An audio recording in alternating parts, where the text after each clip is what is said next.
think back even 20 years, women weren't allowed to go into the locker rooms. And so, in the late 70s, the early 80s, women sports writers would have to wait. Guys would go in, they would get their interviews, they would come back out, then the women were allowed to do it. And finally, they were able to catch extra stuff. And there's just no way you could possibly do your job effectively like that.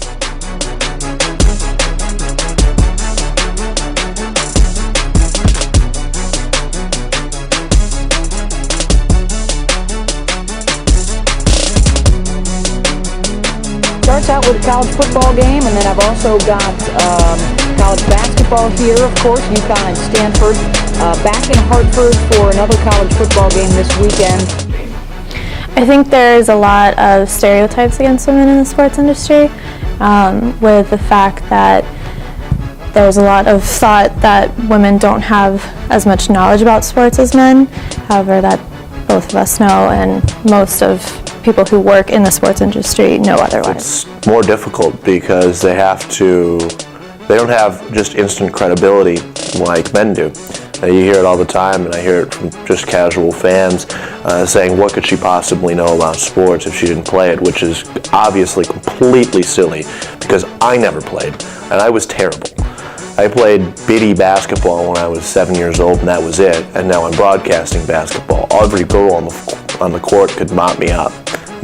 But I can still learn the sport. I can still see it, I can still read it, I can still talk to the coaches. It doesn't matter if you're male or female, you still know how to do those things. So I think it's hard when you don't have that type of built-up respect and credibility and you're really working from behind. The entrance exam to get your foot in the door is more difficult. I think once you're there, the expectations, I think, are more difficult. I think probably there are men that could get away with making an error that would be very quickly pointed out if a woman made it. Because I do think that there is, in that arena, some prejudice where people aren't ready to accept that. And I don't think it's sometimes prejudice is born out of hate. I don't think that's the case. I think this is a prejudice born out of a lack of comfort. The fans, when they see when they see women and they hear women talking about different sports or they're giving some sort of report, you can see usually they first start judging women with their eyes. So they judge immediately with their eyes, and so they have to be dressed well, and that's why you see so many attractive women, frankly, working in this industry. And once they get past that, then they start to hear what they have to say. And so you can see them judging all this time, and this is stuff that guys just don't get judged for from the male fan base for the most part. You see the typical Erin Andrews reporter. That's basically what a lot of people view women in the broadcasting field as, and what many people think all women who go into the broadcasting field are going into as. Do you ever feel intimidated being like a woman in this sea of like men and athletes? And I never felt intimidated. I think it's always something that you feel like you have to prove yourself. Right. And it's one thing that I've always gone above and beyond to study more than everyone. I study more than I ever did in college, which my parents are upset with that. But it really pushes you when there's a preconceived notion about you. Oh, girls don't know anything about sports. They're just here because they like to look nice in front of the camera or they want to interview the athletes. That's really propelled me and really motivated me to be on top of my game.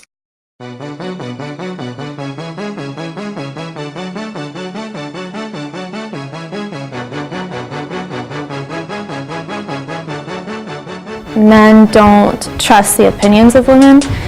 It's probably similar to the case that there aren't as many female coaches of male sports, such as football, because men can't relate to a woman, seeing as how they think that because she didn't play the sport, that she's not knowledgeable enough to coach, to speak on that sport, so they don't trust the opinions of a female commentator.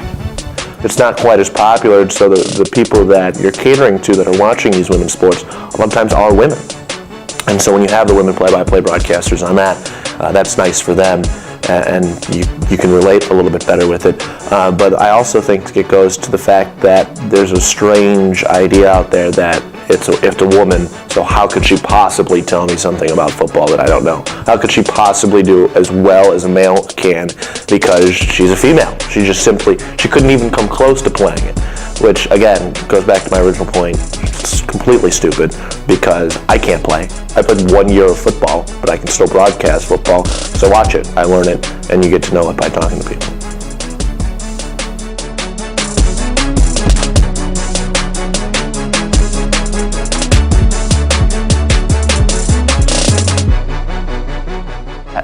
If they make one mistake, they'll be thrown under the bus compared to their male counterparts who, if they make the same mistake, would not be nearly as criticized.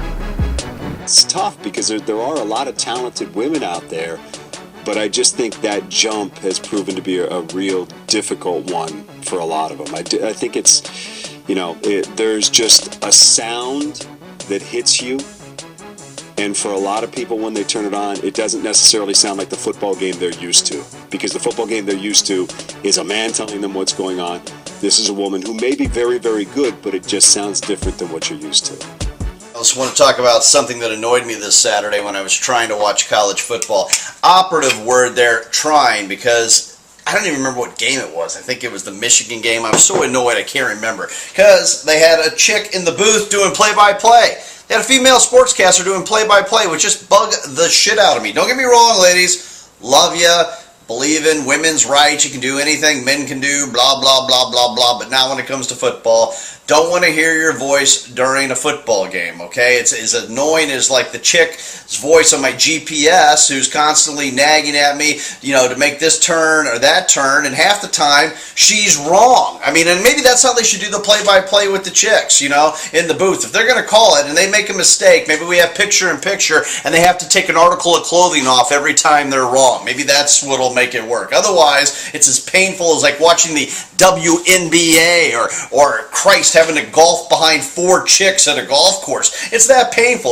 Or as painful of watching like 2 chicks at a sports bar high-fiving and going woohoo after a play they don't even know what happened. It's very irritating. I hate to be chauvinistic here, but I'm going old school, and it's just the way I feel. Hi, my name is Brian Winterfield, and I'm not a fan of Pam Ward commenting for college football. I'm Lauren Hansen, and women are more than just sideline eye candy. My name is Ricky Simon, and I do not believe that women should be commentators for men's sports. Hi, my name is Ryan Scott, and if you can find someone to replace Brent Musburger, go for it. My name is Maria Swaffer, and I believe that women belong in the press box.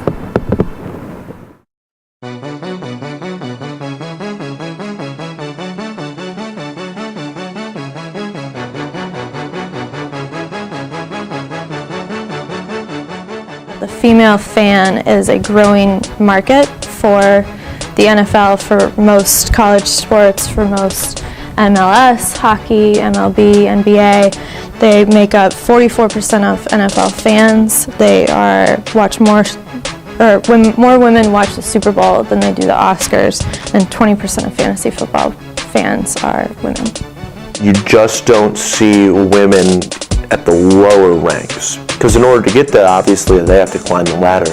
I don't see women, I don't meet women at all while I network. I mean, I network a lot, so I try to get to know as many people as I possibly can.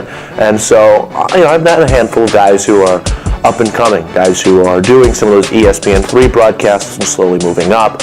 And I know a few guys who are doing games for ESPN now, or I've had a chance to meet a couple of network broadcasters. These are all males, and they all know males. There's no women that I meet along my networking path. And so I think there's a long way to go for a woman to continue to build up and get to that level. And so I just don't see any females up and coming in the business at all. And so I think for that reason, we won't see anybody. But I don't know that there's really a stigma among people in the industry. I think there are among fans, but not from people who work in this business. I think we're talking baby steps at this point. I think if you're talking, NFL and you're talking NBA, I think those are bigger steps that I think are still a ways off. I hope that they would gain more respect. The majority that you see right now in the sports industry is sideline reporters, and you see more female sideline reporters than male sideline reporters. But the fact is they don't they are normally asked about. If it's injuries, that's added to the game, but the majority of the topics that they're asked about don't add any meaning to the game. But the only reason that I would see not having more female sports reporters play-by-play is because those in power that would be hiring them would be fearful of backlash from viewers that don't agree with the fact. College students that come to me all the time and they say, well, what do I have to know about this business? And what I tell them is, be ready to hear no a lot more than you hear yes. Believe in yourself, because you're going to start to doubt yourself, because you're going to be told over and over and over again, you're not good enough and you're not right for us.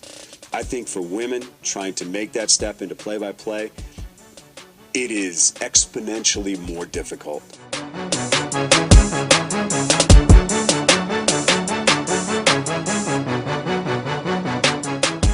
If you believe in it and it's your dream, keep doing it.